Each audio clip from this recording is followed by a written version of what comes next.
Stephen কোভির the 7 habits of highly effective people এই বইটার নাম শোনেননি এমন মানুষ হয়তো খুব কমই আছেন। দশকের পর দশক ধরে লক্ষ লক্ষ মানুষের জীবন বদলে দিয়েছে বইটা। কিন্তু এর আসল শক্তিটা কিন্তু শুধু 7টা অভ্যাসের একটা লিস্টে নেই। আজ আমরা এই বইটার একদম ভেতরের মূল দর্শনটা নিয়ে কথা বলবো, যে জিনিসটা এই অভ্যাসগুলোকে এত শক্তিশালী করে তুলেছে। চলুন শুরু করা যাক। এই প্রশ্নটা মনে হয় আমাদের সবারই, তাই না? সারাদিন একটার পর একটা কাজ, মিটিং, ইমেল, ডেডলাইন এই সবের চক্করে আমরা ঘুরতেই থাকি। কিন্তু দিন শেষে যখন ভাবি তখন মনে হয় যা করতে চেয়েছিলাম তার কিছুই তো হলো না। এই বইটা ঠিক আমাদের এই অস্বস্তিকর অনুভূতির একেবারে কেন্দ্রবিন্দুতে গিয়ে আঘাত করে। কবি এখানে কিছু খুব পরিচিত সমস্যার কথা বলেছেন। ভেবে দেখুন তো, এমনটা কি আমাদের সাথে হয় না? যেমন হয়তো কর্মজীবনে দারুণ সাফল্য, কিন্তু তার দাম দিতে গিয়ে পরিবার বা ব্যক্তিগত জীবনটা একদম শেষ। কিংবা আমরা নিজেদেরকেই কথা দিয়ে কথা রাখতে পারি না, যেমন ঠিক করি যে কাল থেকে ডায়েট শুরু করব, কিন্তু দুদিন পরেই সব ভুলে যাই। সারাক্ষণ একটা চাপ, একটা তাড়াহুড়ো, আর মনে মনে এই প্রশ্নটা ঘুরতে থাকে, এত খেটে কী লাভ? আমার এই পরিশ্রমের কি আদৌ কোনো মানে আছে?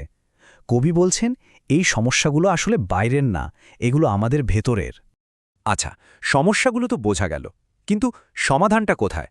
কবির মতে আসল গণ্ডগোলটা হলো আমরা সমাধানটাই ভুল জায়গায় খুঁজছি।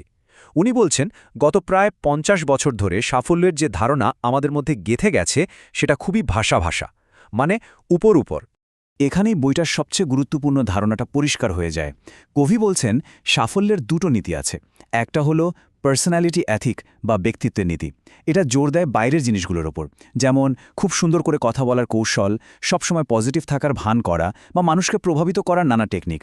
এগুলো অনেকটা একটা বড় ক্ষতের ওপর ব্যান্ডেড লাগানোর মতো, যা সাময়িকভাবে কাজ করলেও মূল সমস্যার সমাধান করে না। আর অন্যদিকে আছে ক্যারেক্টার এথিক বা চরিত্রের নীতি। এটা হলো আমাদের ভেতরের ভিত্তি, সততা, ন্যায়পরায়ণতা, সাহসের মতো গুণগুলো। কবির মতে আসল এবং দীর্ঘস্থায়ী সাফল্য এই চরিত্রের নীতি থেকেই আসে। এই উক্তিটা কি দারুণভাবে ব্যাপারটা বুঝিয়ে দিচ্ছে, তাই না? কেন চরিত্রের নীতি এত জরুরি?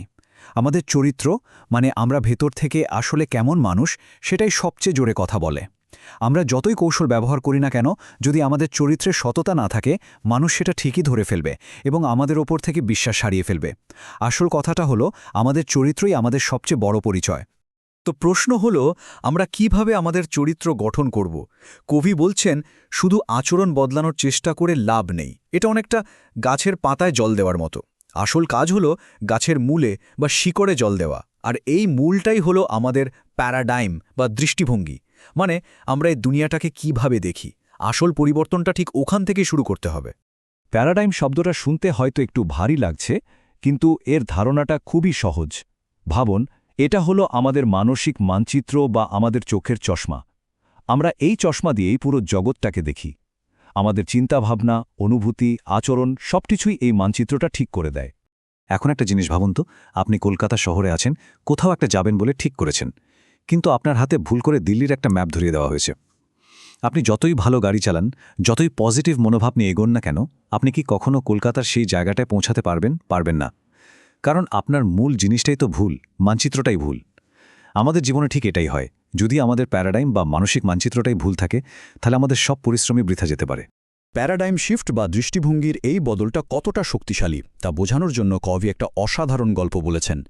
ভাবুন, গভীর সমুদ্রে ঘন কুয়াশার মধ্যে একটা বিশাল যুদ্ধজাহাজ এগিয়ে চলেছে। ক্যাপ্টেন ব্রিজে দাঁড়িয়ে সব দেখছেন। হঠাৎ একজন প্রহরী এসে জানালো যে সামনে একটা আলো দেখা যাচ্ছে, যেটা একদম স্থির, মানে সংঘর্ষ হবেই। ক্যাপ্টেন সঙ্গে সঙ্গে রেডিওতে সংকেত পাঠালেন।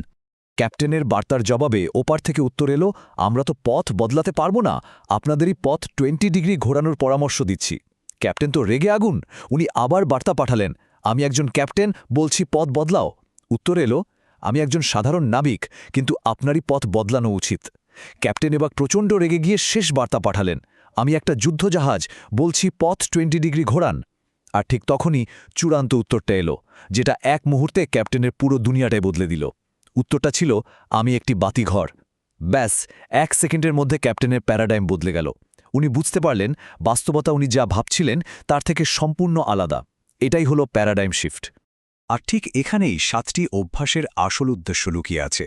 এগুলো কোনো সাধারণ টু ডু লিস্ট নয়। এই অভ্যাসগুলো হলো একটা ফ্রেমওয়ার্ক বা কাঠামো, যা আমাদের ভেতরের ওই মানসিক মানচিত্র বা প্যারাডাইমকে সঠিক নীতির ওপর ভিত্তি করে বদলাতে সাহায্য করে। এগুলো আমাদের সেই বাতিঘরের মতো পথ দেখায়। কবি এই পুরো যাত্রাটাকে 3টে ধাপে ভাগ করেছেন, যার নাম দিয়েছেন ম্যাচিউরিটি কন্টিনিউয়াম বা পরিপক্কতার ধারাবাহিকতা। আমরা সবাই জীবন শুরু করি নির্ভরশীল বা ডিপেন্ডেন্স হিসেবে, যেখানে সবকিছুর জন্য আমরা অন্যের উপর নির্ভর করি। এটা হলো তুমি এর প্যারাডাইম। এরপর আসে স্বাধীনতা বা ইন্ডিপেন্ডেন্স, যেখানে আমরা আত্মনির্ভরশীল হই। এটা হলো আমি এর প্যারাডাইম। প্রথম 3টি অভ্যাস আমাদের এই ব্যক্তিগত বিজয় অর্জনে সাহায্য করে, কিন্তু সবচেয়ে উঁচু স্তরটা হলো পারস্পরিক নির্ভরশীলতা বা ইন্টারডিপেন্ডেন্স, যেখানে আমরা বুঝি যে একা চলার থেকে একসাথে মিলে কাজ করলে আরও অনেক বড় কিছু করা সম্ভব। এটা হলো আমরা এর প্যারাডাইম। পরের অভ্যাসগুলো আমাদের এই সামাজিক বিজয়ের দিকে নিয়ে যায়। কিন্তু এই নির্ভরশীলতা থেকে পারস্পরিক নির্ভরশীলতার দিকে যাত্রাটা আমরা শুরু করব কিভাবে? এর পেছনে একটা মূল চালিকা শক্তি কাজ করে, একটাই মূলনীতি। সেই নীতিটা হল ভিতর থেকে বাইরে বা ইনসাইড আউট পদ্ধতি। এর মানেটা খুব সহজ। বাইরের পরিস্থিতি বা অন্য কাউকে বদলানোর চেষ্টা করার আগে পরিবর্তনটা সবসময় নিজের ভেতর থেকে শুরু করতে হবে। এই স্লাইডটা পুরো পদ্ধতির সারমর্মটা বলে দিচ্ছে।